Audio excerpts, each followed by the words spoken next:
ప్రజల ఇబ్బంది ముఖ్యంగా కాంగ్రెస్ వాళ్ళ గోస చూస్తుంటే నాకు ప్రెస్ మీట్ పెట్టాలనిపించింది.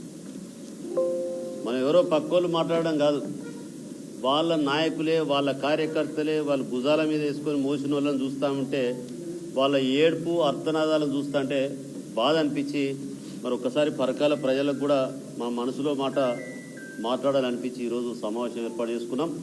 దీనికి వచ్చిన మీ అందరికీ కూడా మరొకసారి ధన్యవాదాలు కృతజ్ఞతలు.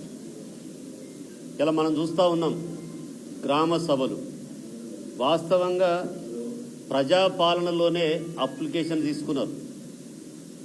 ప్రజాపాలనలోనే నీకేమున్నది, కోడి పెట్టు ఉన్నదా, కోడి పిల్ల ఉన్నదా, గొర్రె పిల్లు ఉన్నదా, కారు ఉన్నదా, బండి ఉన్నదా, ఇల్లు ఉన్నదా, నీకు పిల్లలు ఎందరు, నీకు పిల్లలు ఎందరు, ఇవన్నీ తీసుకున్నారు సార్. అలానే అంత బ్రహ్మాండంగా తీసుకున్న తర్వాత ఇవాళ నేను గ్రామ సభలో మల్ల లొల్లులు ఎందుకు అవుతానని నేను అడుగుతా ఉన్నా. వాస్తవం ఇది, నేను అనట్లే.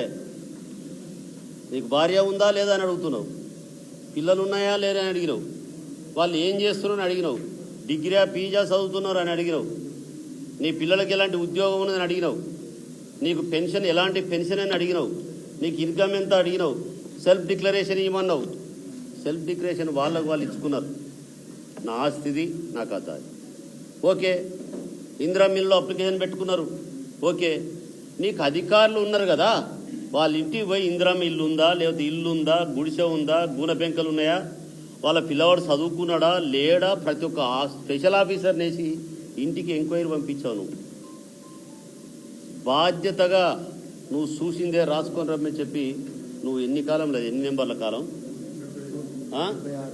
76 కాలంలో క్వశ్చన్ పేపర్ ఇచ్చినావు. నువ్వు ఇలా చదువుకున్నాను కూడా కానీ క్వశ్చన్లు రావు, ఎగ్జామ్ రాయబోతే కూడా అన్ని క్వశ్చన్లు రావు. 76 క్వశ్చన్లు వేసినావు. నువ్వు క్వశ్చన్లకు ఎక్కడ తెలియకపోతే నీ అధికారులు చెప్పిండ్రు, ఇంటి ముందర చూసుకొని రాసుకోమన్నారు. నాకేం లేదంటే నీకు స్లాబ్ ఉంది కదా అన్నాడు అధికారే. నీకు ఇన్కమ్ ఎంత రాసినావు, ఆ నిర్ధారణ చేసుకోవాల్సిన బాధ్యత కాంగ్రెస్ ప్రభుత్వాన్ని మీద కాదా నాకు ఒకసారి చెప్పాల్సిన అవసరం ఉంది.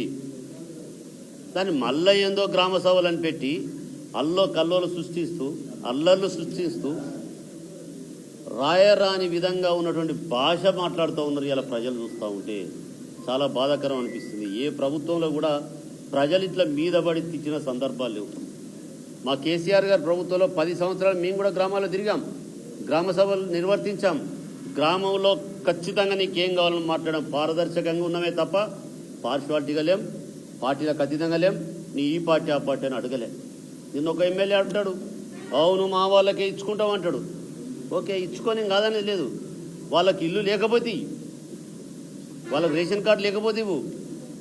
వాళ్ళకు ప్రభుత్వం తరఫున వచ్చే సంక్షేమ పథకాలకు ఎలిజిబిలిటీ లేదా నీ కార్యకర్తలే ఇచ్చుకో ముందుగా, మేము కాదనం. కానీ అదేందండి, ఇలా ఎవరికి ఇచ్చావు నువ్వు ఇల్లు చెప్పరు. ఒక ఆయన ఉండి దుకాణం పెట్టుకుంటాడు ఊళ్ళల్లో, 500 మంది అప్లికేషన్స్ ఎలిజిబిలిటీ ఉంది గ్రామ సభలో నిర్ధారిస్తే 50 మంది మీద పడతారు. అంటే గ్రామంలో నాకు ఇస్తే అయిపోతుంది నీ పని, నాకు ఇస్తే అయిపోతుంది. ఇది వాస్తవం కదా, కాంగ్రెస్ నాయకులు చెప్పాల్సిన అవసరం ఉంది. ఇలా గ్రామ సభలో ఎందుకు డైవర్షన్ పాలిటిక్స్ చేయడం కొరకు? ఇలా నీ దగ్గర చరిత్ర ఉంది, ప్రభుత్వం చేతిలో చరిత్ర ఉంది, ఉందా లేదా చెప్పండి. మళ్ళీ గ్రామ సభలు ఎందుకు చెప్పండి. ఎస్, నీ అధికారులు ఫైనల్ చేయకపోతే అధికారుల మీద యాక్షన్ తీసుకో. నువ్వు స్లాబ్ ఉన్నది నువ్వు ఎట్లా ఇచ్చినావు, ఇల్లు ఉన్నది ఎట్లా ఇచ్చినావు. నేను అడుగుతున్నా ఇదే గ్రామ సభలో, ఇదే ఈ సందర్భం మీ అందరి తరఫున ఈరోజు లాస్ట్, అసలు గ్రామ సభలకు ఎమ్మెల్యే వస్తున్నాడా? నాట్ ఓన్లీ మన ఎమ్మెల్యే విమానాలు ఎక్కుతాడు దిగుతాడు. ఇప్పుడు 2 సార్లు అమెరికాకి. నేను ఆయన గురించి మాట్లాడంలే. తెలంగాణ ప్రాంతంలో ఉన్న ఎమ్మెల్యే ఎక్కడన్నా గ్రామ సభలో పాల్గొన్నాడా? ఎందుకు పాల్గొనలేడు?